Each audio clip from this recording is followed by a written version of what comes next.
Now you got to understand something about Jed Stone. He wasn't rich, not by city standards, but out there in the high plains of Montana, about 80 miles from anything you'd call a city, Jed was king of his own domain. He owned 500 acres of rough, beautiful land. It wasn't manicured, it was wild. It had the smell of pine and dry earth, and the only traffic jam he ever worried about was when his dozen head of cattle decided to take a nap right across the main dirt road. That ranch, the Stone Place, had been in his family since 1912. It had survived droughts, blizzards, and the Great Depression. It wasn't just dirt and fences. It was the story of his life, his grandfather's life, and the generations before that. When Jed woke up every morning, the first thing he saw was the jagged line of the Rockies cutting across the sunrise, and he knew exactly where he belonged. He was a man of routine, Jed was. Up before the sun, coffee so black it looked like motor oil, and then out to check the fences in his trusty old truck. It was a beat-up '98 Ford F-250, lifted maybe an inch, painted a shade of faded red that looked more like rust. That truck was practically part of the landscape. It groaned, it rattled, and it always started, no matter how cold the morning. Everything was fine, everything was quiet, until the black car showed up. It was a Monday morning, a little after 10 a.m. Jed was fixing a loose gate hinge when he heard the sound of an engine that was way too quiet for a ranch road. It wasn't the roar of a pickup, it was the whisper of expensive machinery. And then, cutting through the dust cloud, came a pristine black sedan, a Mercedes, the kind you only see parked outside skyscrapers. Out stepped a man who looked like he'd never worn anything but silk and polished leather. He was maybe 40, sharp suit, slicked back hair, carrying a briefcase that probably cost more than Jed's entire tractor. "Mr. Stone?" the man asked, his voice smooth and professional, like he was reading from a teleprompter. Jed leaned on his fence post, wiping grease on his jeans. "Might be. Depends on who's asking. My name is Philip Sterling. I represent Horizon Development. We are a large-scale land acquisition firm based out of Seattle." Sterling didn't flinch at the dirt or the directness. He looked around the property like he was grading a test.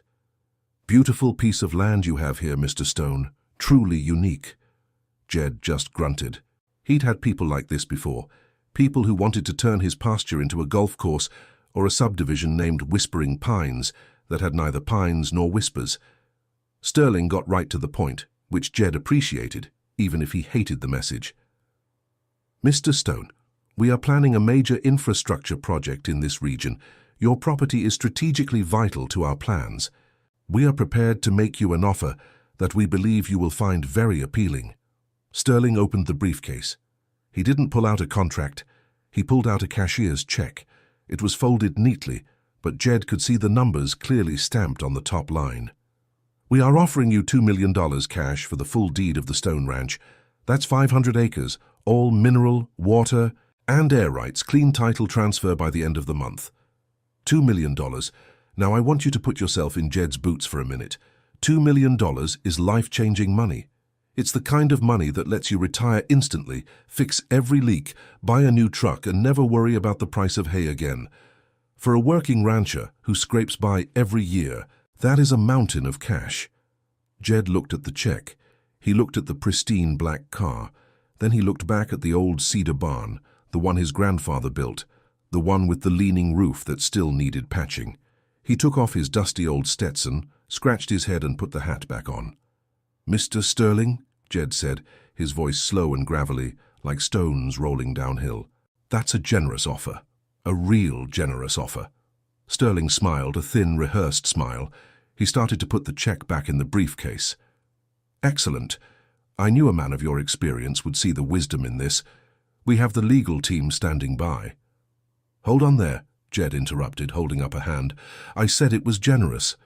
I didn't say I was taking it." Sterling froze.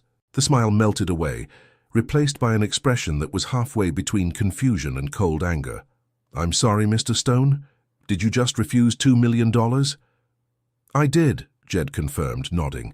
"See, Mr. Sterling, you look at this land and you see 500 acres. You see potential revenue and development. You see $2 million. Jed pointed a calloused finger toward the rusty metal gate.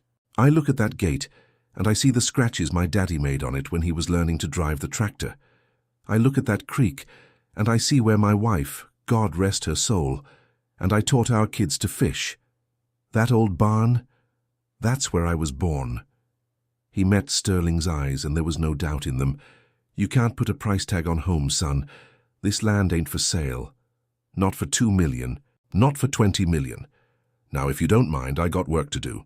The silence that followed wasn't just quiet, it was heavy. It was the sound of a very powerful man realizing he wasn't going to get what he wanted. Sterling didn't immediately pack up. He just stared at Jed, and the professional veneer finally cracked. "You are making a mistake, Mr. Stone," Sterling said, his voice dropping an octave. It wasn't a suggestion, it sounded like a warning. "We don't usually fail to acquire the properties we target.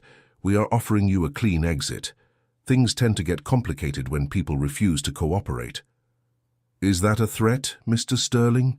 Jed asked, his hand instinctively resting on the handle of the old hunting knife he kept sheathed on his belt.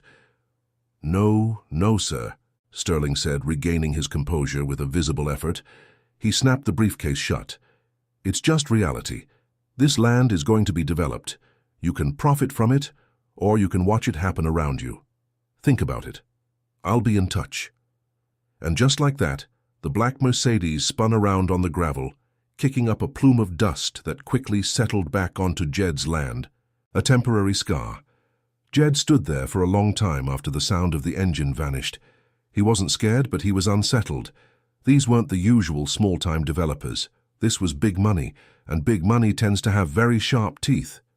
He went back to work, trying to shake the feeling that he had just painted a target on his own back. For the next week, the air felt different. Jed kept his head down, focused on the fall roundup. But every time he drove the F-250 out to the far pasture, he found himself glancing in the rearview mirror. He saw nothing, of course, just the open sky and the dust trail behind him. Then the truck started acting up. Now Jed knew that truck like the back of his hand. He knew the whine of the alternator, the little clunk when he shifted into third, the exact spot where the passenger side floorboard was rusted through. But this was new. It started small.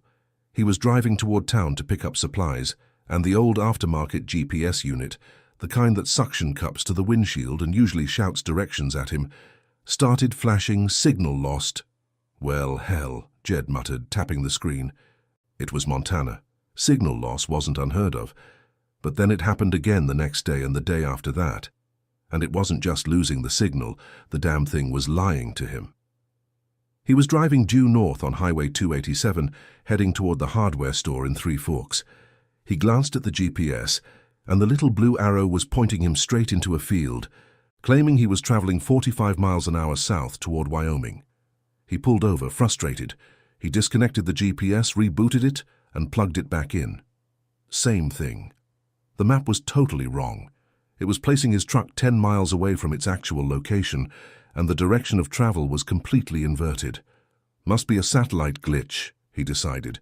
He tossed the unit onto the passenger seat. He didn't need a fancy screen to tell him where he was. He had been driving these roads for 60 years. But the glitches started spreading.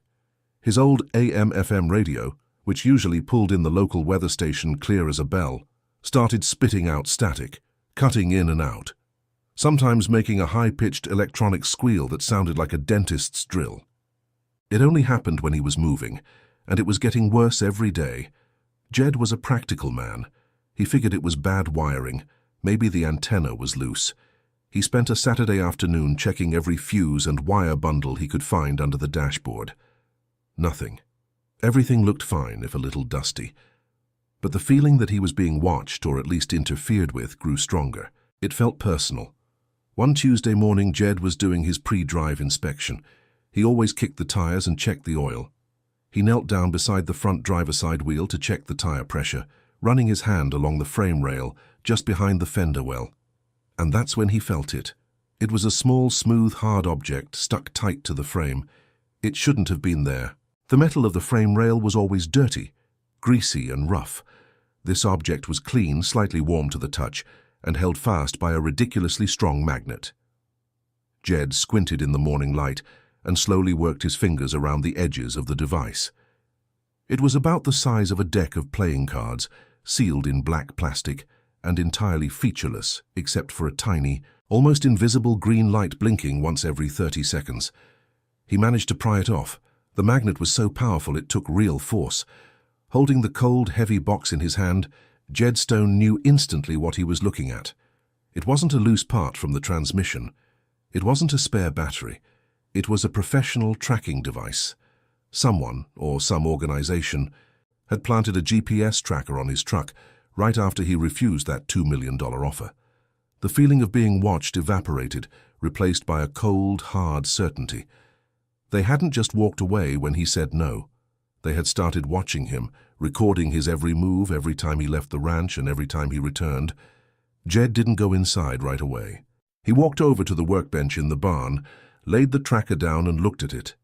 It was sophisticated, much too smooth and high-tech for some petty thief or a jealous neighbor. This was corporate-level surveillance. This was Horizon Development making good on their veiled threat. They were trying to gather intelligence, maybe to prove he was violating zoning laws, or maybe just to map out the least protected routes onto his property. He picked up a heavy crescent wrench and looked at the tracker. Smashing it would be satisfying, but he was a rancher, not a fool. If he smashed it, they would know he found it. If they knew he found it, they would know he was onto them. No, he had to play this smart. He needed to figure out exactly what this thing was, and more importantly, who was operating it. He decided to leave the device intact for now, but he certainly wasn't going to leave it attached to his truck. Jed found an old aluminum ammo box, lined the bottom with a thick piece of foam, and placed the tracker inside. He snapped the lid shut. If this thing was transmitting a signal, the metal box should act as a Faraday cage, blocking the signal from reaching the outside world.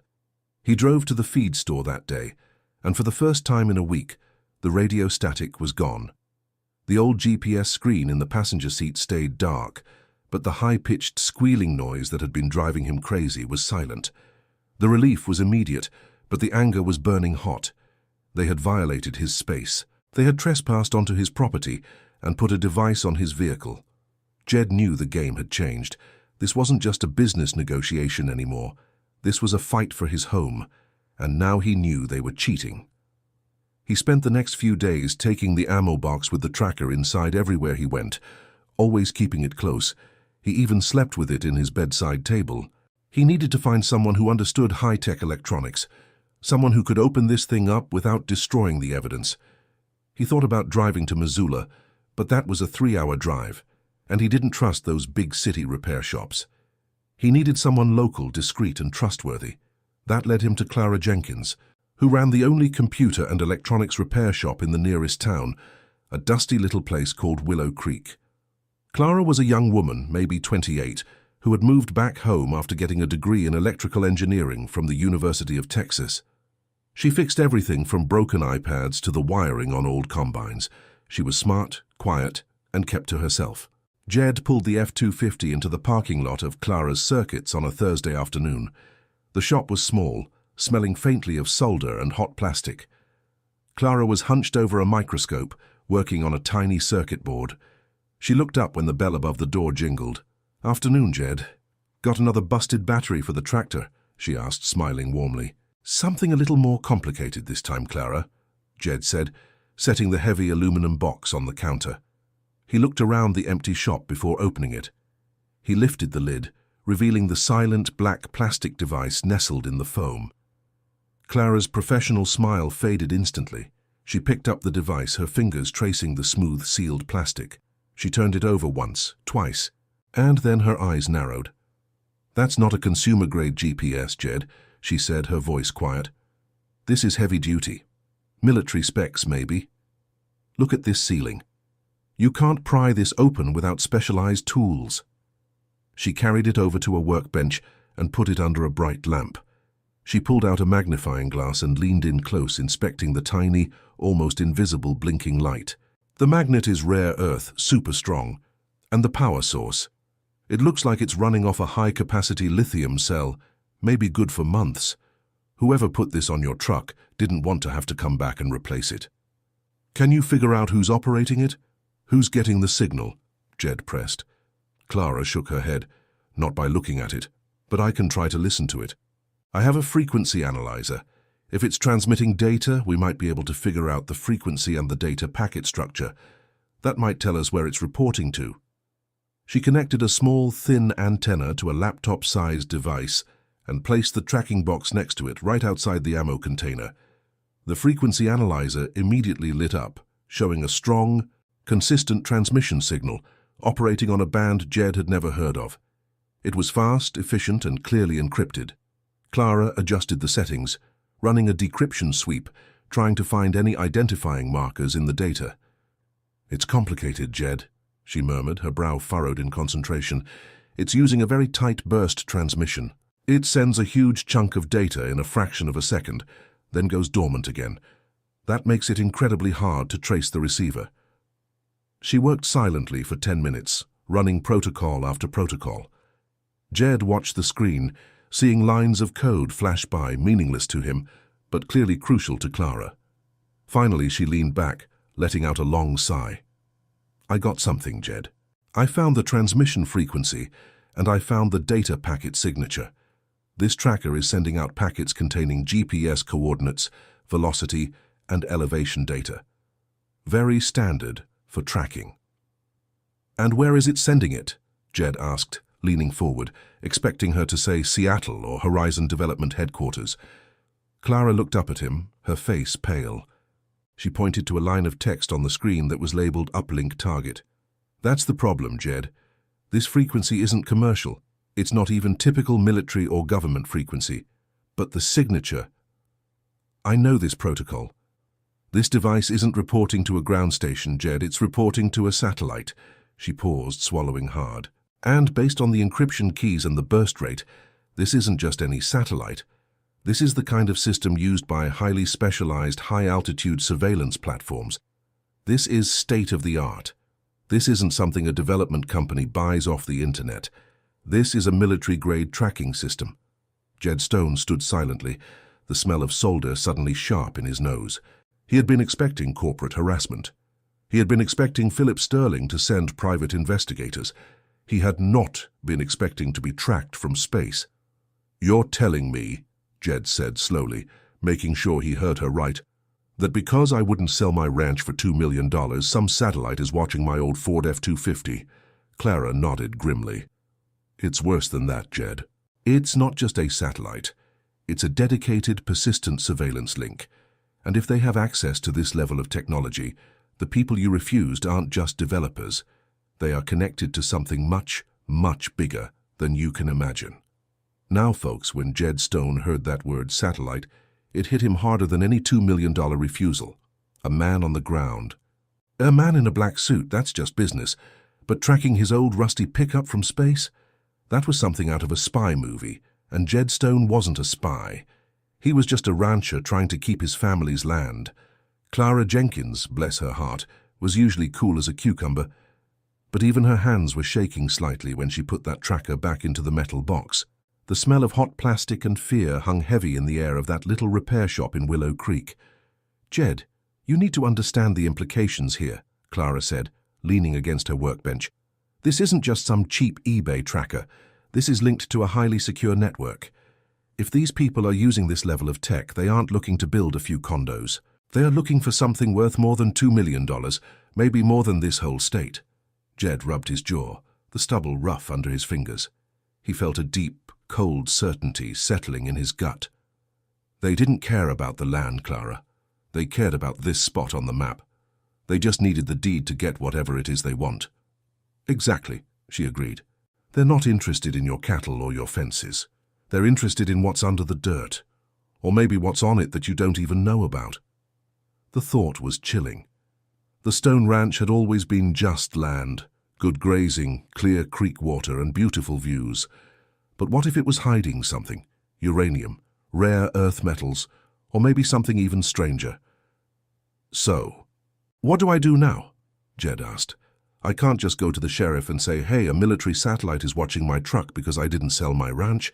They'd put me in the county rubber room." Clara nodded. "We keep this quiet.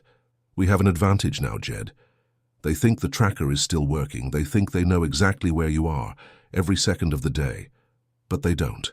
That ammo box is a perfect Faraday cage. It's blocking the signal completely. She pointed to the frequency analyzer, which was now dark. We need to use this to our advantage. We keep the signal blocked, and we watch what they do next. When their satellite feed suddenly goes dead, they'll know something is wrong. They'll have to react.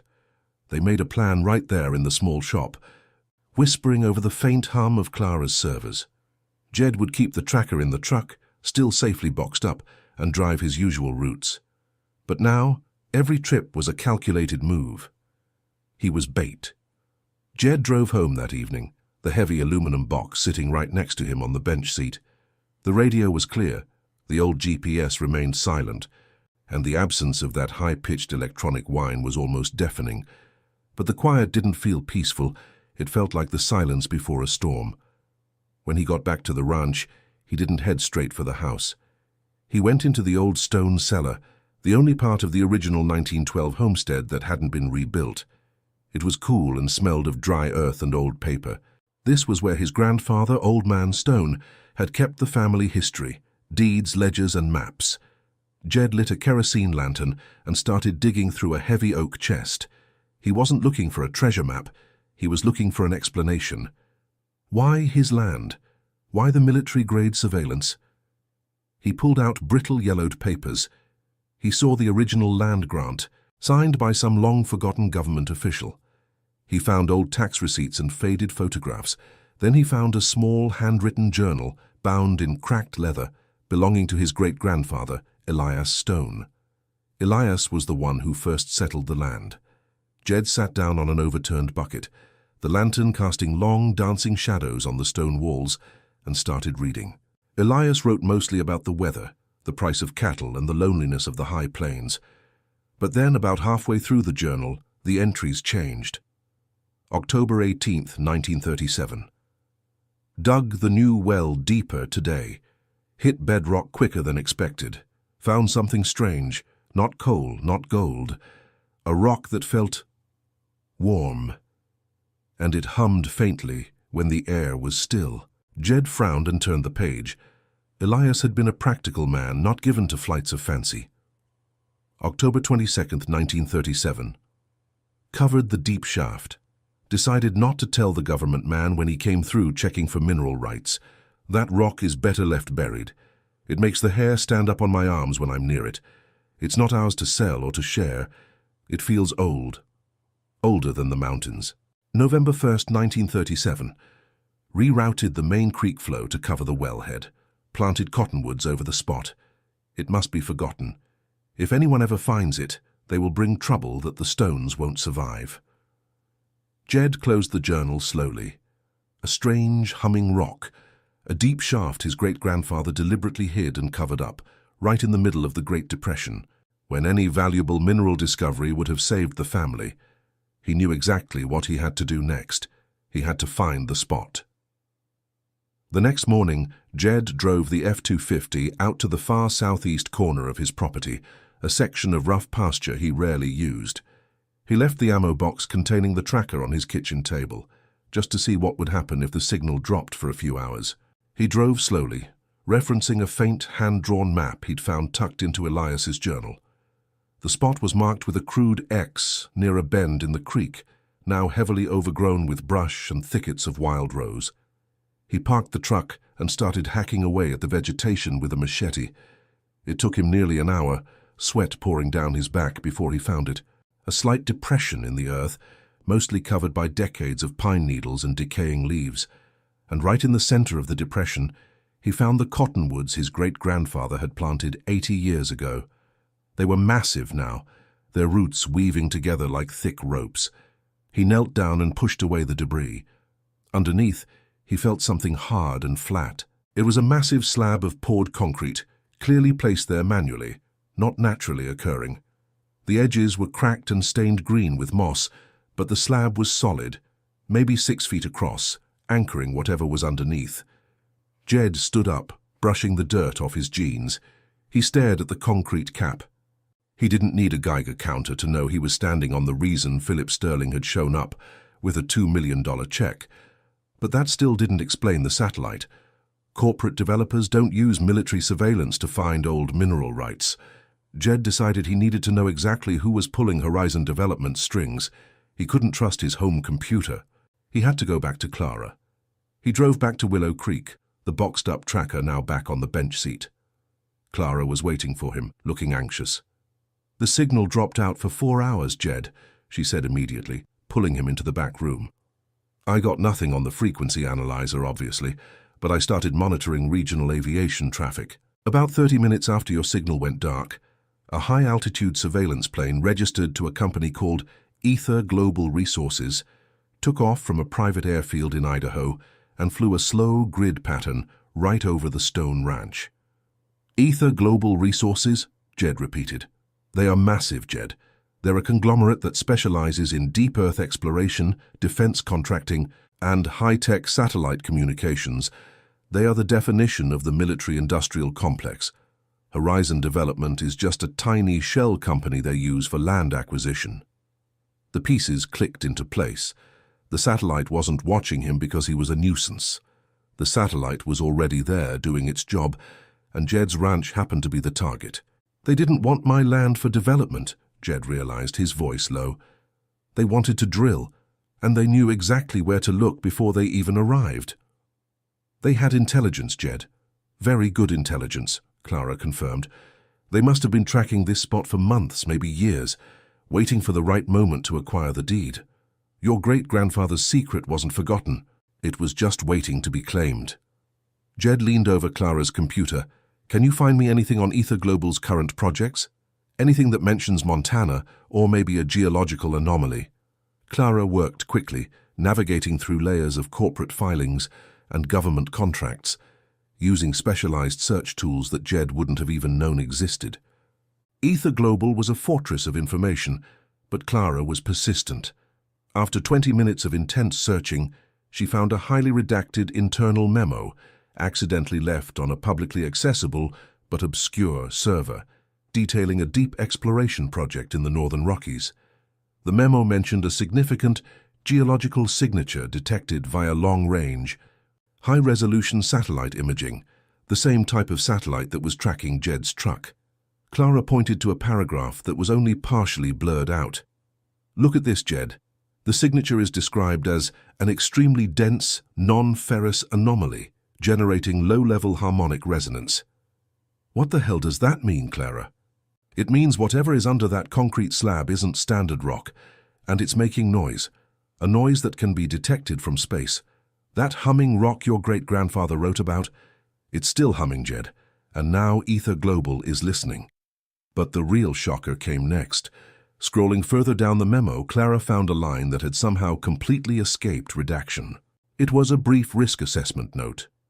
"Risk assessment, local acquisition critical.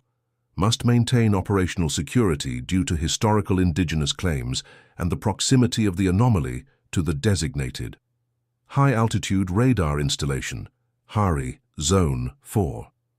Jed's blood ran cold. He knew exactly what Hari Zone 4 was.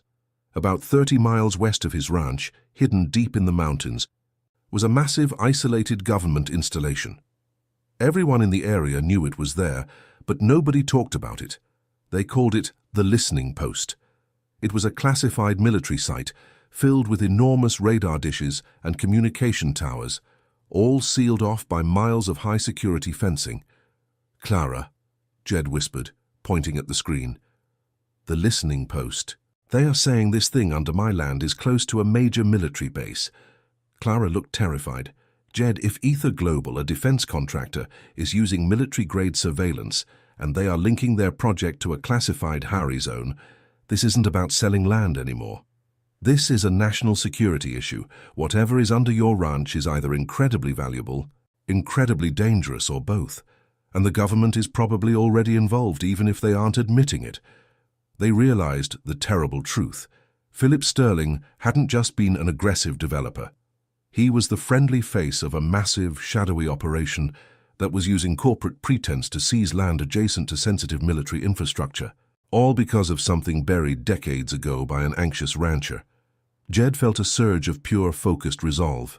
He refused to be run off his land by some corporate suit, and he sure as hell wasn't going to let them dig up his family's secret just because a satellite told them where to look.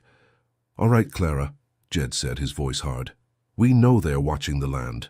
We know they are using the satellite to find the exact coordinates of that anomaly. We need to jam that signal." "We can't jam a military satellite, Jed," Clara protested. "That's a federal offense, and it would immediately flag the real authorities, the ones with guns." "No, not the satellite itself, Jed clarified, a slow grin spreading across his face. "We jam their interpretation of the satellite data. We feed them false information." Clara looked confused. "How? We can't hack their uplink." "No, but we can move the anomaly," Jed said. He pointed to the aluminum box holding the tracker. "They think this box is my truck. They are using this signal to track my movements, but they are also using the satellite to pinpoint the location of the anomaly on my land. They rely on the satellite to cross-reference the two data sets, where I am and where the target is." "And the anomaly is stationary," Clara finished, catching on. "It's fixed under the concrete slab." "Exactly," Jed said, his eyes gleaming. "The anomaly is stationary, but the tracking device they planted on me is completely mobile. If we take their tracker and we place it right next to the anomaly, their data will tell them that I am standing still, right on top of their target. So they see you, the landowner, standing guard over the secret," Clara summarized. "That will make them nervous. They'll know you know." "We need to do better than that," Jed corrected. "We need to make them think the anomaly itself is moving. If we move this tracker, this source of high-tech signal, away from the real spot, they might think the geological signature itself is shifting, or that I've found it and I'm moving it." Clara's eyes widened. "If they think the target is mobile, they won't send in a cleanup crew.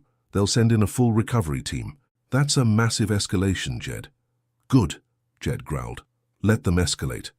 They came here and tried to bully me off my land with money and threats. Now, we're going to use their own spy gear against them, and we're going to lead them on a wild goose chase across Montana." They spent the rest of the afternoon preparing. Jed left the tracker at Clara's shop, where she could monitor its power level and ensure the metal box was still perfectly shielding the signal. He planned to pick it up at dawn. The next morning, Jed was back on the ranch. He drove his F-250 out to the far pasture, checking the fences, just like any other day. But this time he wasn't looking at cattle, he was looking at the sky. He drove past the creek, past the secret concrete cap, and parked the truck near the old water tower. He was waiting for them to realize the tracker signal was back online. At precisely 9:00 a.m., as planned, Jed pulled the ammo box out of the truck and used his satellite phone, a device he used only for emergencies and which Clara had specifically checked for bugs, to send a pre-arranged text message to Clara. "Go live." Back in Willow Creek, Clara opened the ammo box, releasing the tracker's signal. Instantly, the frequency analyzer lit up, confirming the tight, encrypted burst transmission was heading straight back up into the heavens, reporting Jed's exact location, parked next to the water tower on the stone ranch. Jed waited for 10 minutes. He knew Ether Global's analysts were probably scrambling, relieved the signal was back, and cross-referencing this new location with the coordinates of the anomaly. Then he heard it, not the roar of a truck or the whisper of a Mercedes. It was a high-frequency, almost silent buzzing sound, like a giant invisible mosquito. Jed slowly lifted his gaze to the ridgeline, where the jagged peaks of the Rockies met the impossibly blue sky. And there it was. Hovering silently, almost impossible to see without knowing where to look, was a small, sleek black drone. It wasn't the kind a kid flies for fun. This was military-grade, designed for high-altitude, silent intelligence gathering. It was circling slowly. Its specialized lenses undoubtedly zoomed in on the stationary F-250. They weren't just tracking his truck, they were watching him. Jed smiled, a slow, dangerous smile that didn't quite reach his eyes. He had their attention. He retrieved the aluminum box from the passenger seat, lifted the lid, and let the tiny green light blink freely. He didn't put it back on the truck. Instead, he tucked the device into a waterproof pouch, strapped it to the saddle of his best riding horse, an old mare named Dixie, and led the horse out of the pasture. He wasn't going to ride her. That wasn't the plan. Jed led Dixie down the main dirt road, walking slowly, deliberately. The drone above him tracked the slow progress of the man and the horse. The satellite above the drone tracked the precise coordinates of the military-grade GPS device strapped to Dixie's saddle. Jed walked Dixie for exactly 1 mile north along the main property line, leading the tracker far away from the hidden concrete cap. He knew what the analysts back at Ether Global were seeing now. The landowner, Jed Stone, was moving. And the geological anomaly, the humming rock that his great-grandfather buried, was moving with him. The satellite data combined with the tracker data would be screaming an impossible truth. The target is mobile. Jed led Dixie back to the barn, took the tracker off the saddle, and placed it back in the safety of the ammo box. He knew he had just thrown a major wrench into their operation. They would be confused, frantic, and forced to make a hasty decision. He leaned against the barn door, watching the black drone slowly change its flight path, heading back toward the mountains, presumably to report the impossible data it had collected. Jed knew the next visitor wouldn't be Philip Sterling with a checkbook. The next visitor would be a much more serious problem, and they wouldn't be arriving in a quiet black Mercedes.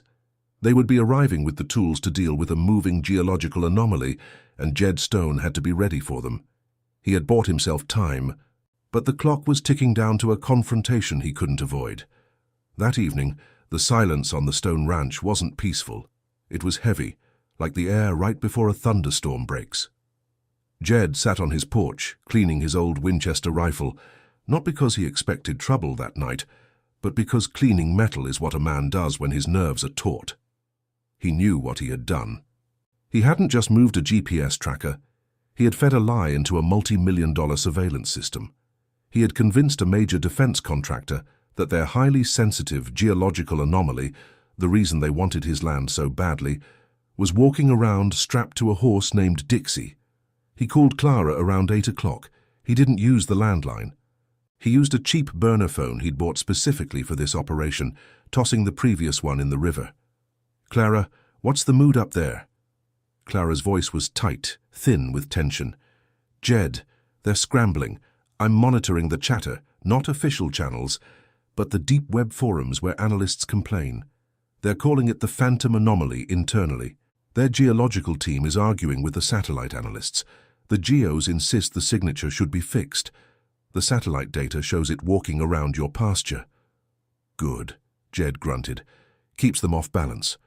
What's the physical reaction?" "That surveillance plane, Ether Global, the one that flew over yesterday, it's back up. And Jed, I've got 3 unmarked heavy-duty transports registered to a logistics firm in Nevada, another Ether subsidiary, moving slowly up Highway 287. They are carrying specialized equipment. I think they are setting up observation posts." "Observation posts," Jed repeated, looking out across the dark fields. "They aren't coming in yet. They're still trying to figure out if I've moved the target, or if the target moved itself."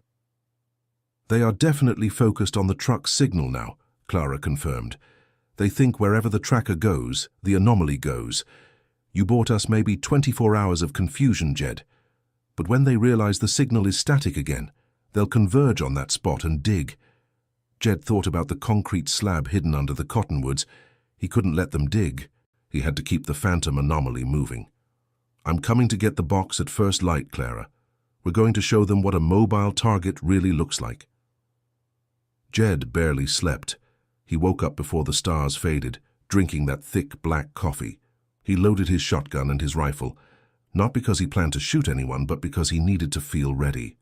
He drove to Willow Creek, picked up the ammo box from Clara, and drove back toward the ranch, but he didn't stop there. This time the plan was much bolder. "We have to make them think I'm trying to escape or hide it somewhere impossible to retrieve," Jed had told Clara. "And there's only one place around here that's impossible to retrieve anything from." He drove the old F-250 box and tracker riding shotgun straight toward the mountains, toward the restricted zone of Harry Zone 4, the listening post. The road wound up through the pines, becoming narrower and rougher. The sun was fully up now, beating down on the faded red hood of the truck. Jed kept his eyes on the rearview mirror, but he saw no black Mercedes, no obvious tail. These people were too smart for obvious tails. They had eyes in the sky. As he got closer to the classified area, the air itself seemed to change. The landscape was marked by old, faded yellow signs warning against trespassing, backed up by miles of razor wire fencing that looked brand new. Jed didn't drive onto the base, of course. That would be suicide. But he drove right up to the boundary fence, a spot where the dirt road dead-ended into a sheer rock face, about a half-mile from the nearest guard post. He parked the truck, opened the ammo box, and let the tracker start transmitting. Jed imagined the scene back in Ether Global's command center. Alarms must be screaming. Their target, the mobile geological anomaly, was now sitting right on the perimeter of a highly sensitive, classified U.S. military installation. He didn't stay long. He walked 50 yards up the road, turned around, and took a picture of his truck parked against the chain-link fence, the peaks of the restricted area looming behind it. He put the tracker back in the box, snapped the lid shut, and drove away fast. He drove in a massive loop, taking him 50 miles out of the way just to confuse any ground surveillance that might have been activated. He finally arrived back at the ranch late that afternoon. Clara called immediately. Her voice was giddy with a mix of terror and triumph. "Jed, you broke their system. Their models are showing the anomaly is now nestled right against the Harry Zone perimeter. They don't know if it's an indigenous threat trying to sell secrets, or if you're trying to use the military base as leverage, or if the geological signature is reacting to the base's high-powered electronics. Total chaos." "What are they doing?" Jed asked, wiping road dust from his face. "They are mobilizing. The transports are moving off the highway. They are establishing a forward operating base about 5 miles west of your property line. And Jed, I'm seeing something else, something big." "Spit it out, Clara." "An executive jet, registered to Ether Global, just landed at Missoula International. And the passenger manifest is highly classified, but I got a partial look at the flight plan. It's carrying a delegation from Washington, D.C. This isn't just a field operation anymore, Jed. They are sending in the heavy hitters." Jed knew exactly what that meant. The corporate front was over. The game had gone political, and probably military. He didn't have to wait long. The next morning, the black Mercedes was back. But this time, it wasn't Philip Sterling driving it. The car stopped by the main gate. Out stepped a man who didn't wear silk, but a perfectly tailored dark grey suit that looked like Kevlar underneath. He was tall, mid-50s, with close-cropped white hair and eyes that looked like frozen lakes. He didn't carry a briefcase. He carried an aura of absolute authority. Behind him, 2 massive, silent men in plain clothes and sunglasses emerged from a black SUV that had parked discreetly down the road. They weren't bodyguards, they were security professionals, the kind who know how to disappear a problem. Jed met them at the fence line, leaning against a post, looking as relaxed as a man can be when he knows he's about to face down a government-level operative. "Mr. Stone," the man said, his voice deep and smooth, carrying the weight of command. "My name is Director Vance. I am here representing a joint task force concerned with national security and resource stability." Jed didn't offer a hand. "I'm a rancher, Vance. The only stability I worry about is the price of alfalfa. And I already dealt with your real estate agent, Sterling. The answer is still no." Vance didn't flinch at the mention of Sterling. He dismissed the corporate front with a flicker of impatience. "Mr. Stone, let's dispense with the pleasantries. We know you found the tracking device. We know you are manipulating the data feed. And we know that the unusual geological signature detected beneath your property is currently being moved and potentially concealed near a high-security military installation." Vance stepped closer to the fence, lowering his voice to a dangerous whisper. "You are no longer dealing with a land acquisition firm, sir. You are now interfering with a matter of federal interest.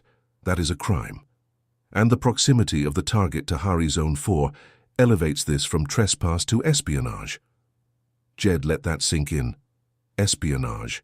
They were really going for it. "Is that what you call it?" Jed asked, adjusting his hat. "I call it protecting my home. You people trespassed. You planted a spy device on my truck. And you tried to bully me off land my family has worked for over 100 years. You are the criminals here, Vance." Vance didn't raise his voice, which somehow made him sound even more menacing. "We are offering you a final opportunity to cooperate. We will pay you $5 million tax-free. We will relocate you anywhere in the country you wish. In return, you cease all movement of the target, disclose its exact location, and grant us immediate access to the property. 5 million. Triple the original offer. Jed felt a momentary flicker of temptation, but then he remembered the humming rock, the fear in his great-grandfather's journal, and the cold, hard realization that this wasn't about money anymore. This was about power, and what they intended to do with whatever was buried under his land. "Director Vance," Jed said, pushing himself off the fence post, "I don't know what you think is under that dirt, but whatever it is, my great-grandfather hid it for a reason. And I'm not selling my family's safety for 5 million or 50 million. You want it? You come and get it." Vance's expression finally hardened. The last vestiges of civility vanished. "You have misunderstood the situation, Mr. Stone. We are not asking for your permission. We are informing you of our operational parameters. You have until sunrise tomorrow to turn over the device and the target. If you fail to comply, we will treat this as an active threat to national security, and we will execute a recovery operation. You will be detained, and your property will be seized under eminent domain procedures. Do I make myself clear?" "Loud and clear," Jed replied, meeting the director's icy gaze. "But you know what I think, Vance. I think you're scared. You're scared because you don't know what this thing is, and you're terrified that whatever it is, I'm going to move it somewhere you can't touch it." Vance gave a curt, humorless nod. "You will regret this defiance, Mr. Stone. You have chosen the hard path." He turned, got back into the Mercedes, and the caravan disappeared back down the dirt road, leaving Jed alone with the sunset. Jed knew he had just declared war. He had maybe 12 hours before the recovery operation began. He immediately called Clara. "It's happening. Sunrise. Vance is here. 5 million offer, followed by a national security threat." 5 million, Jed, this thing is priceless," Clara breathed. "What's the plan? We have to move the tracker one last time, somewhere they can't possibly follow." "No," Jed said, his voice firm. "The game of moving the target is over. We've confused them enough. They've established their forward operating base. They'll be watching every road, every movement. If I try to drive the tracker anywhere now, they'll intercept me. So what do we do?" Jed walked into his barn, looking at his old tools, his rusty equipment, and the massive solid bulk of the 1998 F-250. "We bring the anomaly back home, Clara. We lead them right back to the concrete cap, but we make them think they're walking into a trap." The new plan was simple, desperate, and relied entirely on their continued belief in the satellite data. Jed drove the F-250 back to the exact spot where he had first found the tracker, right behind the front driver's side wheel well. He opened the ammo box, pulled out the sleek black device, and reattached it, making sure the powerful magnet clicked firmly into place. "Clara, the signal is back online, fixed on the truck's position," Jed reported. "They'll see me stationary right back where I started a week ago. They'll interpret this as me giving up, or maybe that the anomaly has settled back in its original spot." "But they'll still come for you at sunrise," she warned. "They will, but they are relying on their satellite surveillance to guide them to the exact target location.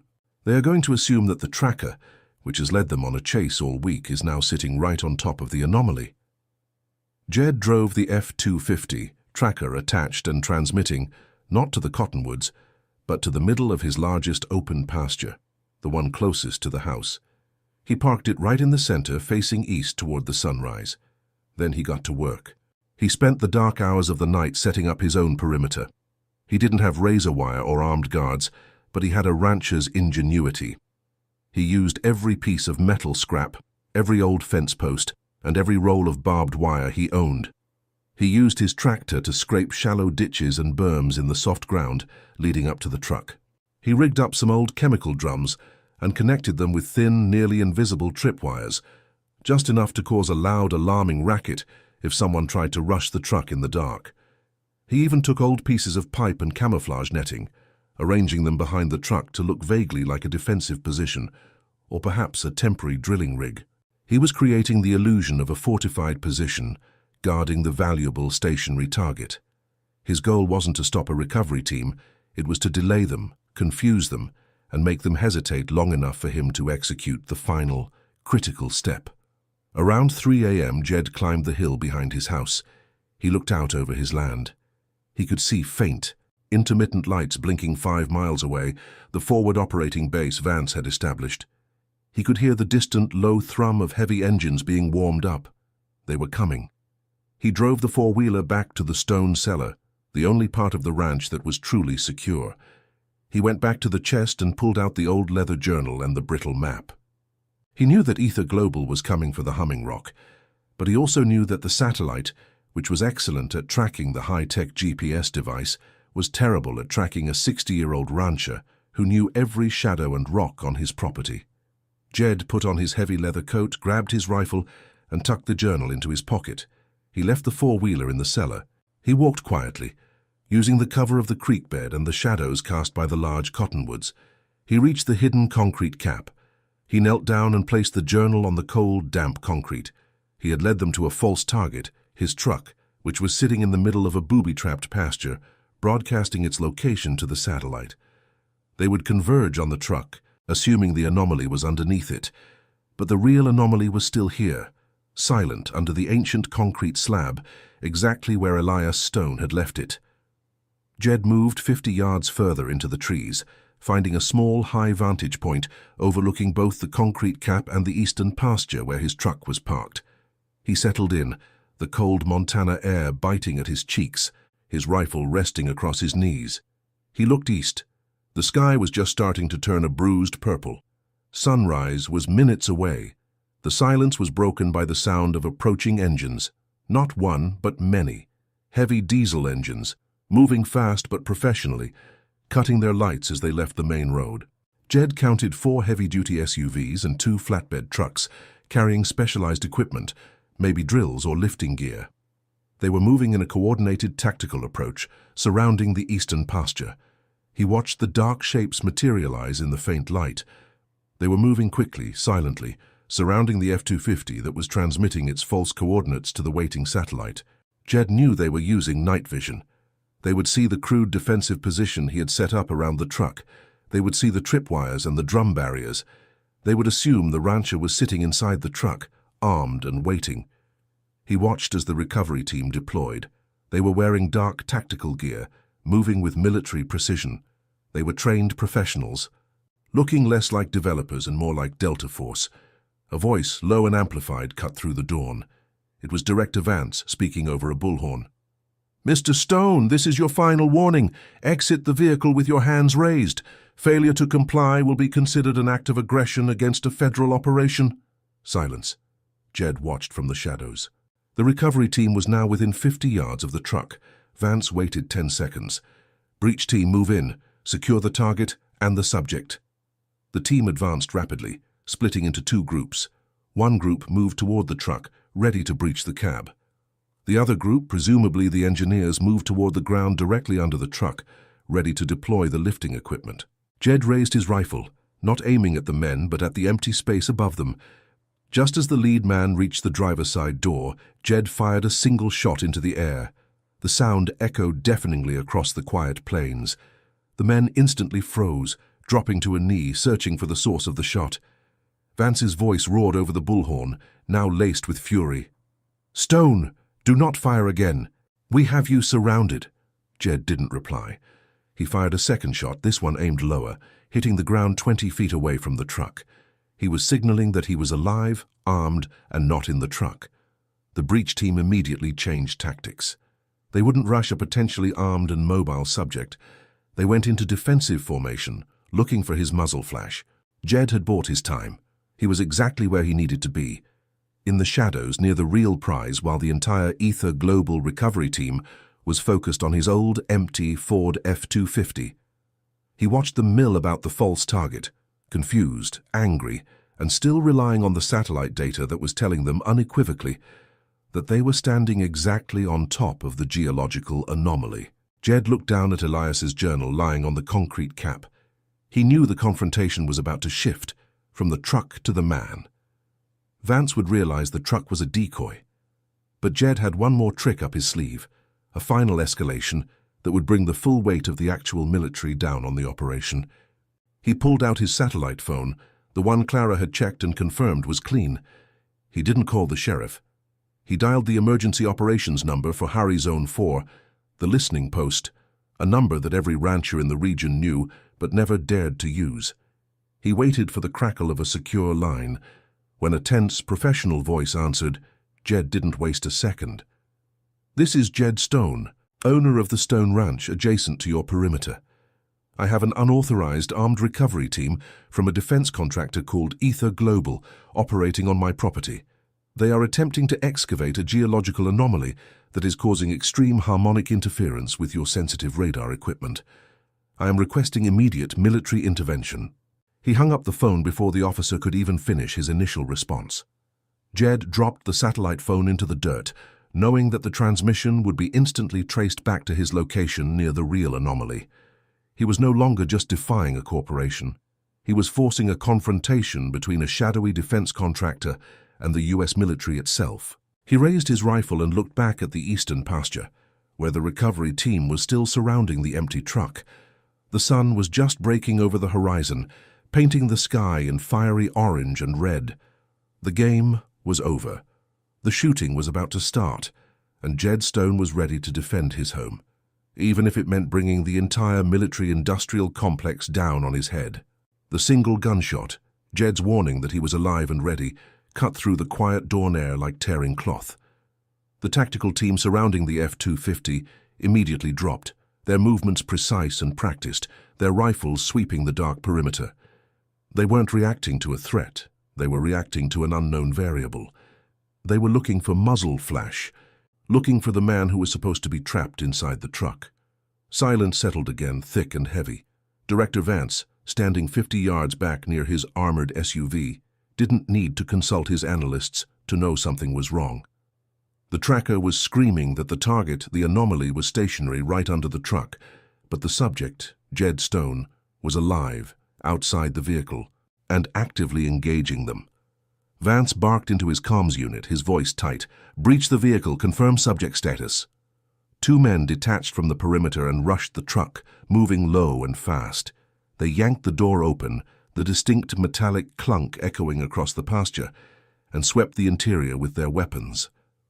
"Negative, Director," came the strained voice over the comms. "Vehicle is empty. No subject inside."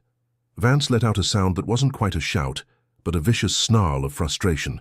They had been played. The sophisticated military-grade tracking system, linked to a billion-dollar satellite network, had been duped by an old rancher with an aluminum box and a piece of duct tape. "Find him," Vance commanded. "He is on foot, armed, and highly agitated. He is protecting the target. Search the immediate vicinity. The target must be within 100 meters of that truck." The recovery team, now realizing the danger was not contained, spread out, moving toward the shadows and the creek bed. They were looking for Jed Stone, the man who had dared to challenge Ether Global. They were still operating under the assumption that the geological anomaly was right there in the pasture, waiting to be dug up. Jed, nestled high in the trees near the concrete cap, watched the chaos unfold. He saw the beam of flashlights sweeping the ground around the truck. He saw the lead engineer start to set up the seismic imaging gear, preparing to confirm the satellite coordinates. He knew the moment they ran the imaging, they would realize the truth. The anomaly wasn't under the truck, it was still 50 yards away, silently humming under the cottonwoods. He had to act before they got that far. And then he heard it. It wasn't the roar of a diesel engine or the sound of men shouting. It was a sound that shook the very air, a deep, rhythmic thump-thump-thump that started as a distant pulse and rapidly grew into an overwhelming metallic storm, the sound of incoming military aircraft. Jed allowed himself a grim, satisfied smile. Harry Zone 4 had reacted exactly as he'd hoped. The threat of harmonic interference to a classified radar installation was the only thing that would bypass the layers of corporate security and bureaucratic red tape Ether Global had built. Down in the pasture, the Ether Global team heard it too. They paused their search, their heads snapping toward the western mountains, their night vision goggles picking up the shapes approaching fast. "Director, we have incoming air traffic," reported one of the security men, his voice now laced with genuine alarm. "Multiple large signatures. Unidentified, non-commercial. Vance pulled out a high-powered set of binoculars, confirming the dark shapes slicing through the purple dawn sky. They were low, fast and aggressively purposeful. They weren't looking for sightseers. "Get those trucks moving, secure the perimeter," Vance yelled, trying to regain control. He knew exactly who they were, the real military, the people Ether Global was supposed to be working for, not against. His operation was about to go sideways. The helicopter's two massive Blackhawks crested the ridgeline and descended rapidly, their rotors kicking up a hurricane of dust and pine needles that swirled across the stone ranch. They didn't land gently. They hovered low, their powerful spotlights snapping on, blinding the Ether Global team gathered around the F-250. Simultaneously, the ground response arrived.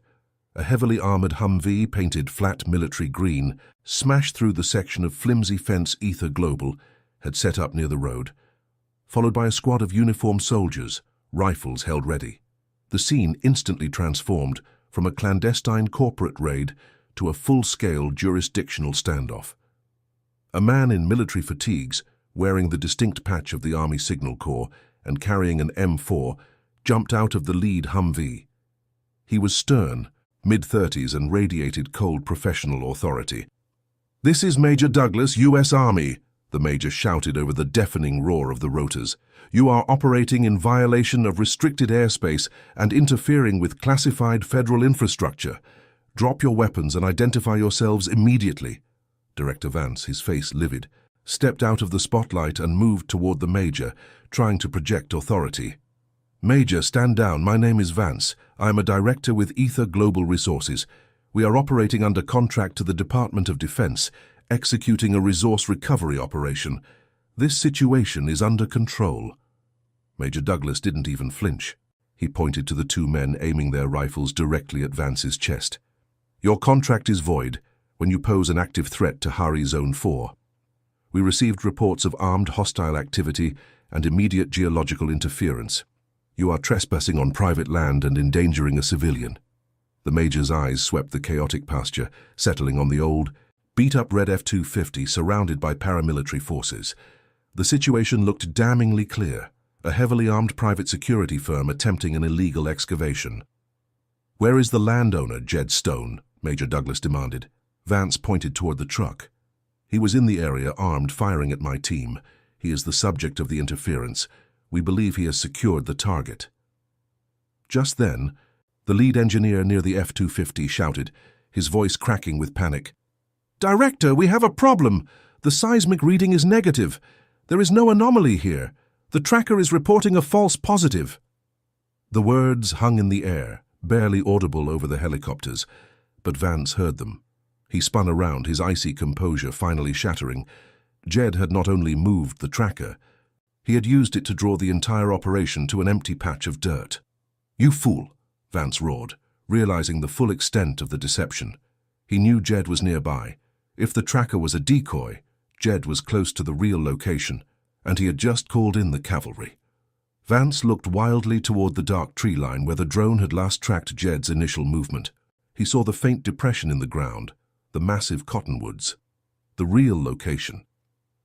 "He's in the trees! Go!" Vance screamed at his team, abandoning the truck and rushing toward the creek bed. But Major Douglas's men were faster. They saw the sudden, aggressive shift in Vance's movement. "Hold your position. Do not advance," Major Douglas commanded. The Ether Global team hesitated, caught between their enraged director and the very real threat of engaging uniformed U.S. Army soldiers. It was Jed's moment. He stepped out from the shadows of the cottonwoods, walking slowly toward the concrete cap, his rifle held loosely but visibly, raised above his head in a clear sign of non-aggression but readiness. "Major Douglas," Jed's voice, amplified by the morning air, cut through the noise. "The subject is right here and the anomaly is right here. Every head, Vance's, the Ether Global team, and Major Douglas's soldiers snapped toward the sound. They saw Jed Stone, hat firmly on his head, standing next to a massive, moss-covered concrete slab. Major Douglas stared, momentarily confused. The satellite data was pointing at the F-250, but the civilian was standing right next to the area the armed recovery team had just rushed toward. "Mr. Stone, drop your weapon," Major Douglas ordered, keeping his rifle aimed at the Ether Global team, but shifting his attention to Jed. Jed lowered the rifle gently, resting it on the cold concrete cap.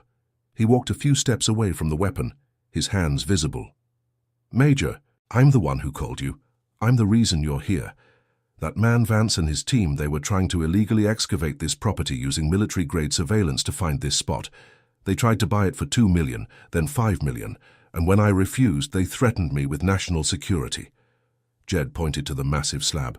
"Whatever is under here, Major, it's not Ether Global's to take. It's been buried since 1937, and it's the reason that man is willing to commit espionage on American soil." Vance, seeing his entire operation collapsing, was frantic. "He is lying, Major. He is obstructing a vital DoD project.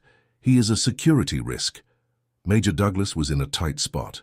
He had a powerful defense contractor claiming jurisdiction and a landowner claiming trespass and conspiracy, with evidence of military-grade tracking technology being misused. "Major," Jed said, his voice calmer now, more conversational, "ask him why his contractor, Ether Global, lied to the DoD about the nature of the target. Ask him why his team was relying on a manipulated GPS signal from a device planted on my truck, instead of proper geological surveys. And then ask him why my great-grandfather, Elias Stone, buried this thing in the middle of the Great Depression, when finding any mineral wealth would have saved his family." Jed stepped back to the concrete cap and pointed to the small cracked leather journal lying on the surface, right next to the dropped satellite phone. "The information you need is right there, Major. Read it."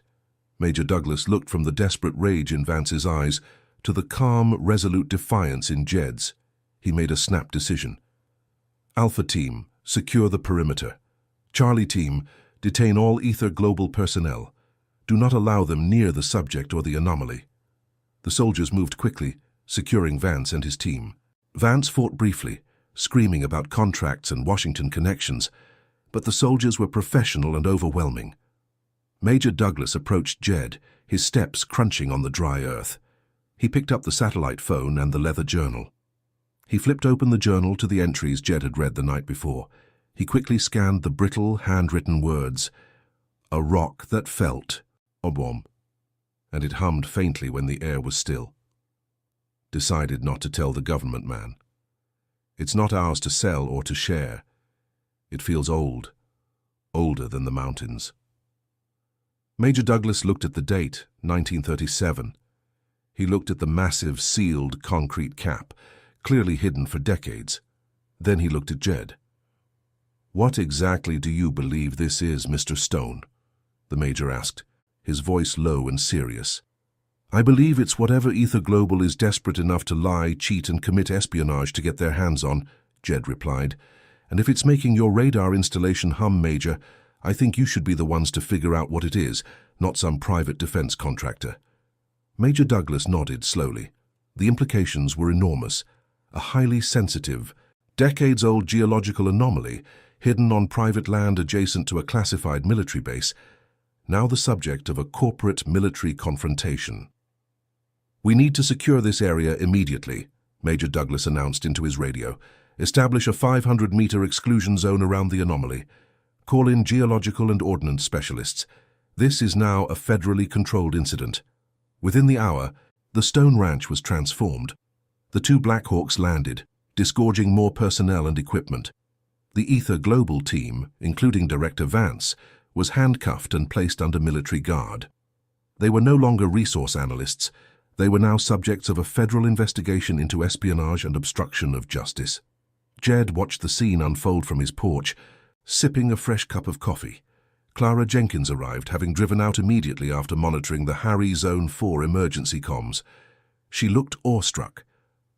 "Jed, you didn't just call the military, you forced them to seize the property and arrest Ether Global personnel," she whispered, leaning on the porch rail.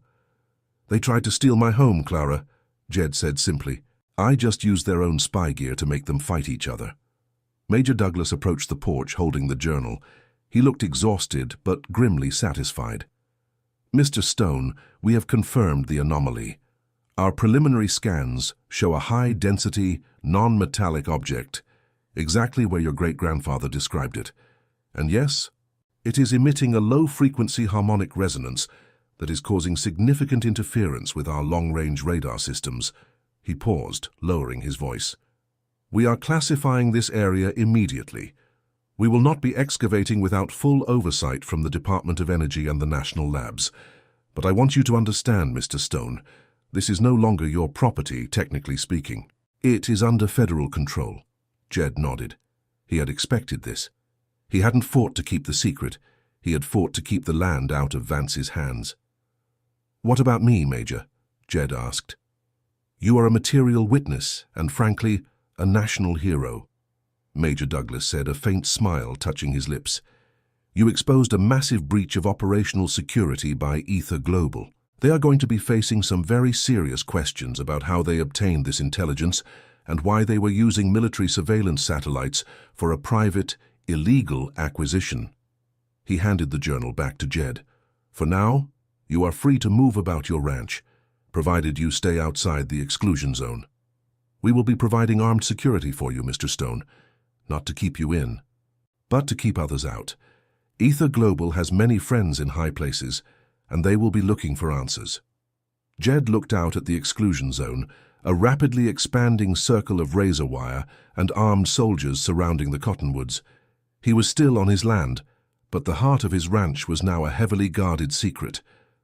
Over the next few days, the Stone Ranch became the most important and most restricted piece of real estate in Montana.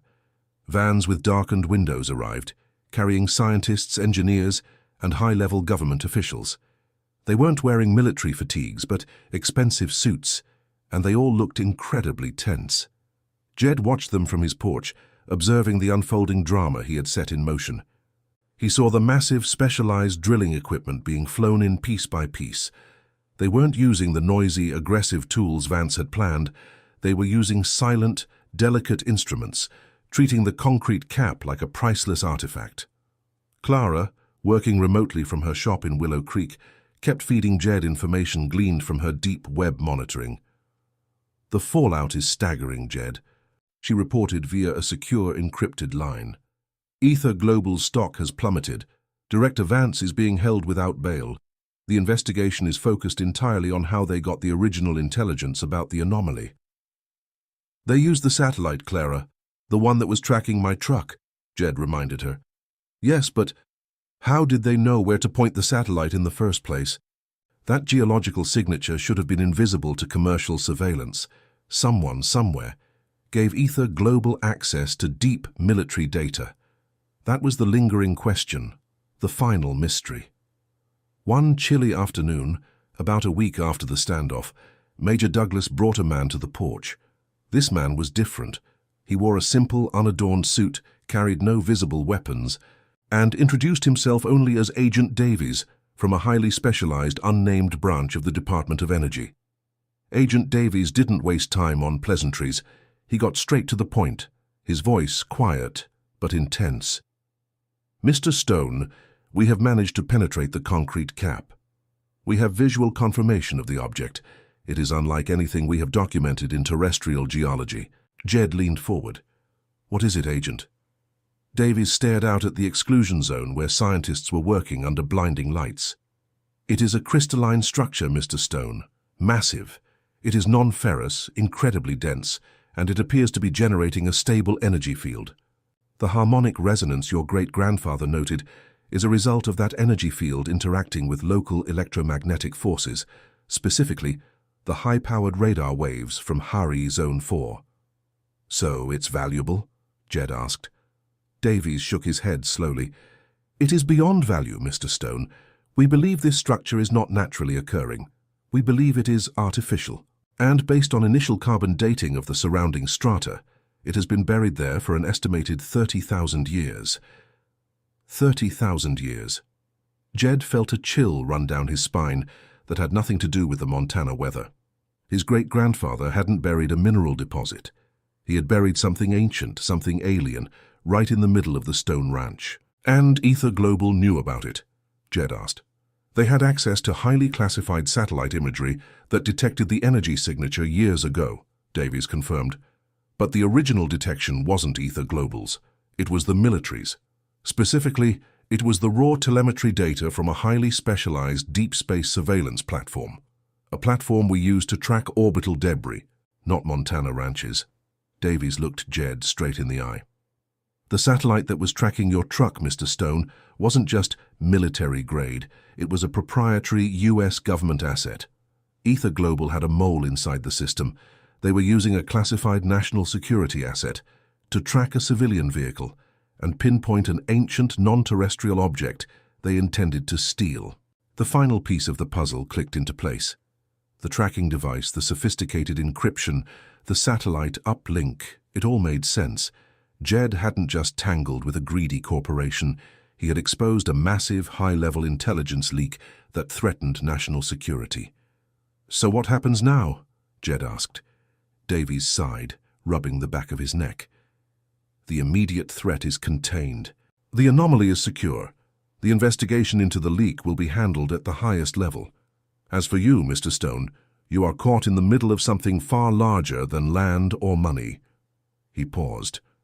"The government needs to control the narrative here. We need to maintain the secrecy of the anomaly.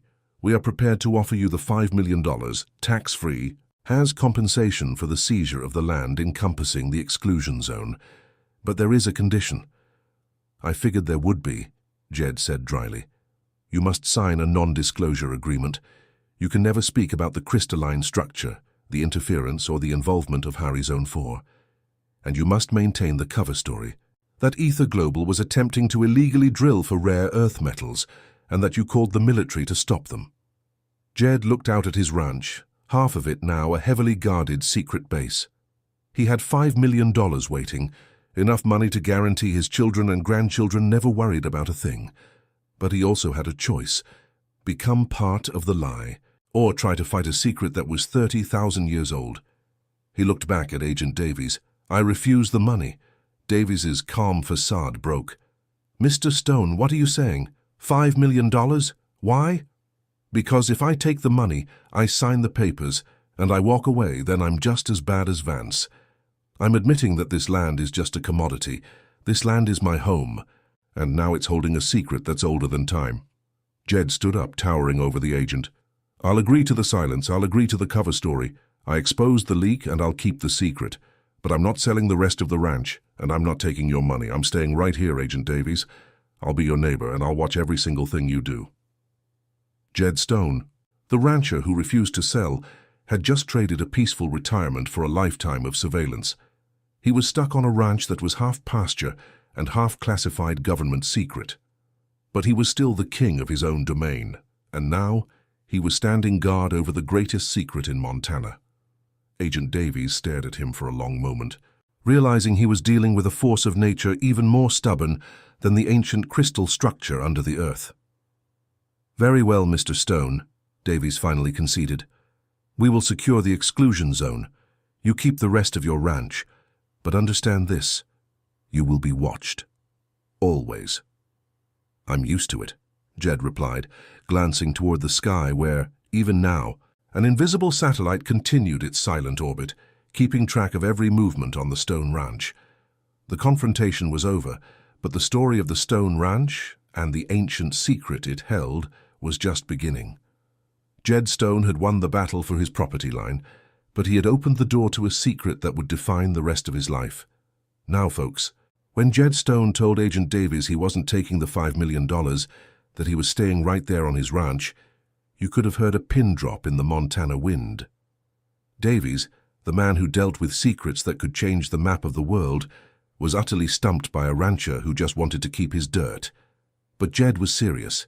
He wasn't a hero, and he wasn't greedy. He was just a man who knew the value of belonging, and you couldn't put a price tag on that. The next few weeks on the Stone Ranch were the strangest Jed had ever seen. The exclusion zone was locked down tighter than a drum. Miles of chain-link fence, topped with razor wire, went up overnight, patrolled by soldiers in full gear. They brought in massive temporary structures, generators that hummed louder than the ancient crystal structure, and drilling equipment that looked like it belonged on the moon. The Stone Ranch was still 500 acres, but now it was split down the middle, 450 acres of beautiful working cattle land, and 50 acres of top-secret high-altitude research zone. Jed went back to his routine. He still woke up before the sun. He still drank his coffee black as motor oil. And he still drove his beat-up '98 Ford F-250 out to check the fences. The difference was, now he had a Humvee tailing him at a discreet distance, and every time he stopped to fix a post, the soldiers stopped too, watching him through binoculars. He was still being watched by the satellite too. Agent Davies had been brutally honest about that. The satellite was a government asset, and now that the anomaly was secured, the satellite's primary function in the area was monitoring the anomaly and the man who had exposed it all. Jed Stone was now a permanent fixture in the National Security Database. But here's the funny thing about being watched. Once you know you're being watched, the fear goes away. It becomes routine.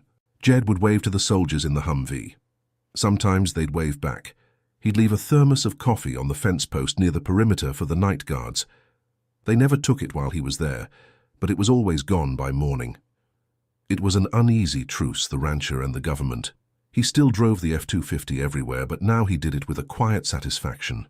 He knew that up in the sky, some highly paid analyst was tracking the exact coordinates of his faded red pickup, logging its slow progress across the pasture, and reporting back to Washington that Jed Stone was just checking his cattle again.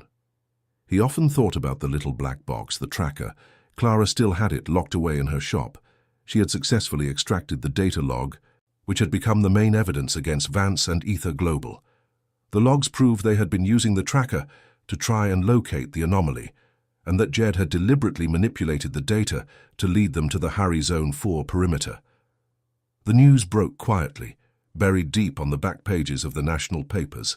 A major defense contractor was under investigation for fraud and illegal land acquisition related to a rare earth mineral deposit in Montana. Philip Sterling, the smooth-talking real estate agent, had vanished compl.